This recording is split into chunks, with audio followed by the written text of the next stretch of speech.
Nandito na po tayo sa mga JEC 112 class ko po. Nandito na po tayo sa module natin. This is our module on week 6 sa ating readings in Philippine history po. Let's remember our past once again. So our topic for today is about Treaty of Peace between United States of America and the Kingdom of Spain, or what we all know and called the Treaty of Paris. So ano ba itong Treaty of Paris na to? So kasunduan, treaty, ganon-ganon. So it is not just a Treaty of Paris, it is also a Treaty of Peace. Okay po? Let's tackle this. So proclamation, a proclamation whereas a Treaty of Peace between United States of America and Her Majesty the Queen Regent of Spain, in the name of her august son Don Alfonso VIII, was concluded and signed by the respective plenipotentiaries at Paris on the 10th of December. So, sinainan po to, December, don't forget po, 1898. The original of which convention being in English and Spanish. Yung original po niya is English and Spanish language lang po. No other than. So, the United States of America and Her Majesty, the Queen Regent of Spain, in the name of her august son, desiring to end state of war. So, it is not just a treaty of peace. Kasi, bakit po may treaty of peace? Kasi nga po, they want to end existing war of two countries. Have for the purpose of appointment of plenipotentiaries. The President of the United States, sino yung President dito ng panahon to? William R. Day, Cushion K. Davis, William Fry, and George Gray, and William Reed, citizens of the United States,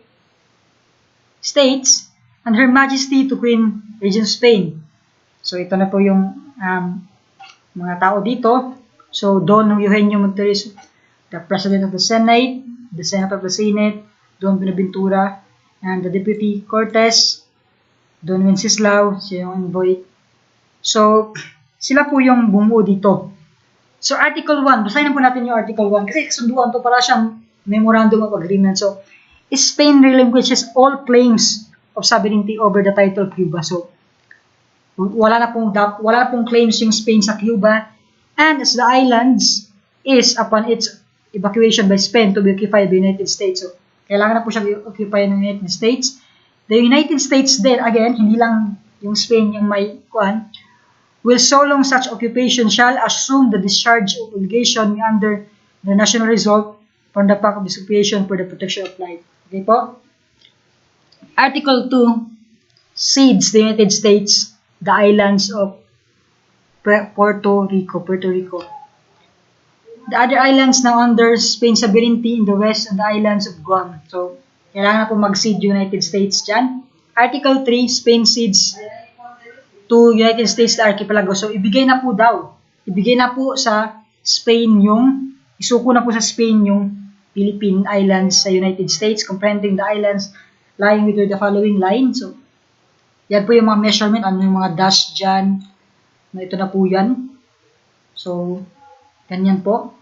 So, the United States will pay to Spain the sum of $20 million. Bakit po? Within 3 months after exchange of ratification to the present treaty. So, of course, meron po tayong naging resulta ng mga gera, may mga nasira, kailangan magbayad.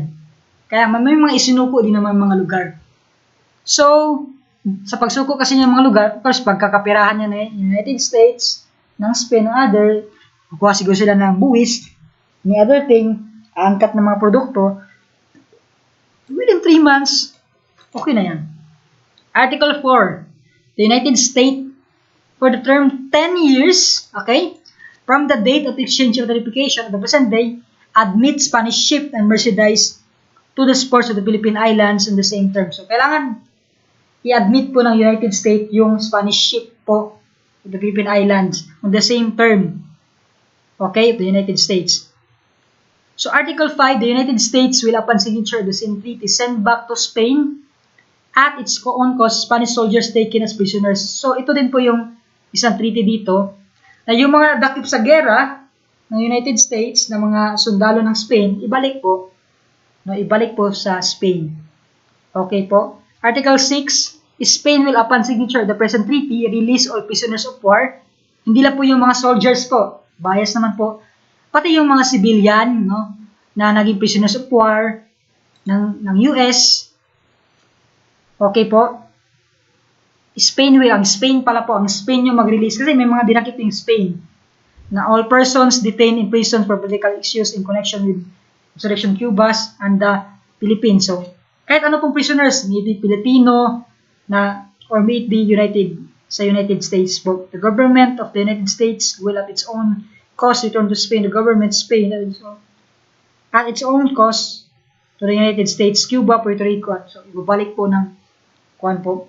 So, Article 7, the United States and Spain mutually relinquish all claims on indemnity national individual. So, ang Spain po, dapat po, equally and mutually po, mag-relinquish po sila ng claims nila sa mga galit, sa nationality ba yan, sa bansa, or sa individual. Hindi po pwede yan. And either government of its citizen subjects against the government. The United States will adjudicate the settle of claims of its citizens, and Spain relinquish in this article. Okay po. Article 8. And it's hereby declared that the relinquishment of cession as the case may be to which the preceding paragraph refers cannot in respect impair property rights which may by law belong to the peaceful possession. So, hindi po dapat, cannot in respect po impair property rights. So, hindi po pwede yan yung according to the law po, may ma-relate na po property rights po. May mga galit na po. Okay? So, we have Article 9. In case they remain in their territory, they may preserve the allegiance to the crown of Spain by making their court or before a court of record wherein a year from the date of the exchange ratification by which declaration of their decision preserves allegiance in default, which declaration they shall renounce. Okay. So, in terms po, sa territory po, in case they remain in the territory, in case po may Spain na mag-remain na territory ng United States, territory ng Amerika po, pwede po sila magkakuha ng allegiance. Okay po, sa lugar na yan. They have the right. The civil rights and political status of the native inhabitants of the territory is hereby ceded to the United States shall be determined by the Congress. So, Congress po yung magpuan dyan. Article 10. The inhabitants of the territories over which Spain relinquishes or cedes sovereignty shall be secured in the exercise of the religion. So, yung pong mga inhabitants po ng territories ng Spain, yung mga territory na kuwan po nila, mga tao po dyan is, they have the right to exercise their religion. Kasi we have this term, di ba? The separation of state and the church. Article 6, the Spaniards residing in the territories over which Spain by state is cedes or relinquished, here sovereignty shall be subject in matters of civil as well as criminal jurisdiction and courts of country. So, example po, yung mga give up na pong mga place ng Spain, may tumira pa rin dyan ng mga Spaniard, it doesn't mean po hindi sila, they are not liable po, they are not subject of civil case or criminal case. Still, kung nagkasala sila dyan, no, sabi pa nga dito, pursuant to ordinary laws governing the same, they shall have the right to appear before such courts and pursue some courts citizens in the country which courts belong. So, kung nagkasala sila dyan, may right po yung lugar na yan. May right po yung Amerika na i-punish yung Spaniard na sa territory nila kung nagkasala. They are not po invincible. Hindi sila pwede. No. They are still subject of civil as well as criminal jurisdiction po ng lugar na yan. Article 12. Judicial proceedings pending at the time of the exchange of ratification of this treaty in the territories over which Spain relinquishes or cedes sovereignty shall be determined according to the following rules. Okay po, judgment rendered either in civil courts between private or criminal matters before the date mentioned, with respect, there is no recourse or rights to review under Spain, shall be deemed to be final. So, of course po, kung meron po judicial proceedings dyan, hindi na po pwedeng, iulit natin kasi nagkamiron ng treaty. Still, it's guilty po, there is still, patuloy pa rin yung criminal judgment dyan. And other po, civil suits between private individual, which may on the date mentioned under British, shall be prosecuted. Sabi pa nga dito, to judgment before the court. Criminal actions pending on the date mentions before the court against the citizens of the territory, which treaty ceases, it shall be continued, no? Space shall be continued under jurisdiction until the final judgment. Still, yung mga court proceedings po, i-continue pa rin po. Article 13. The rights of property secured by copyrights and patents acquired by Spaniards in the islands of Cuba and Puerto Rico and the Philippines and other territory in the time of change creation treaty shall continue to be respected. Example po, pag may-ari po yan na document ng invention, document na o products ng Spain, dapat po irespeto yan ng Amerika. Ano pa dyan? Yung iba pa dyan is scientific, literary, artistic, yung may mga history dyan, no? Mga sinulat, mga written documents, it must be respected. No? Kaya kung gustong yung kunin ng Amerika, they must conform to any patent regulations. Kung gusto nang i-patent yan, kailan sila makipag-coordinate sa Spain. Article 14. Spain shall have the power to establish consular officers in ports and places to the territories the sovereignty over which has either relinquished or ceded. Example po,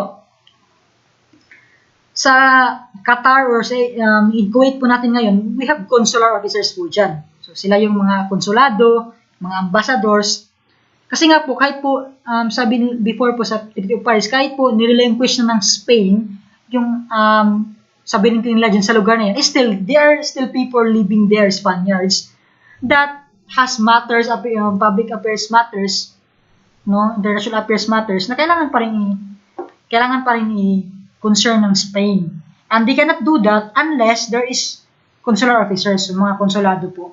So they shall have the power to establish consular officers, especially in ports and places and other territories po. Okay po? Article 15. The government of each country will, for 10 years, afford to merchant vessels. So, kailangan po silang magkasundo po for 10 years in the merchant vessels po in terms of clearance, light dues, so about na po yan, economy po and trading. So, Article 16, it is understood that any obligations afforded to this treaty by the United States with respect to Cuba are limited to the time it is considered. So, of course po, yung kasunduan pong ito, no, but it will upon termination of occupancy. There is indeed limitation or time duration po, yung Treaty of Paris. Ano yung mga kasunduan na dyan in terms of economic, in terms of civil rights, in terms of law, in terms of trading, marami silang mga kasunduan dyan. Article 17, the presidency treaty shall be ratified by the President of the United States. So, yung mag-ratify dyan, dapat po President of the United States and with the advice, no, with the advice and consent of the Senate, tatlo sila, consent and advice of the Senate, and by Her Majesty, the Queen Regent of Spain, and the ratification shall be exchanged at Washington within 6 months from the date thereof of earlier possible. Another of be it known that I, William McKinley, President of the United States, a president before, United America have caused the said convention to be made public.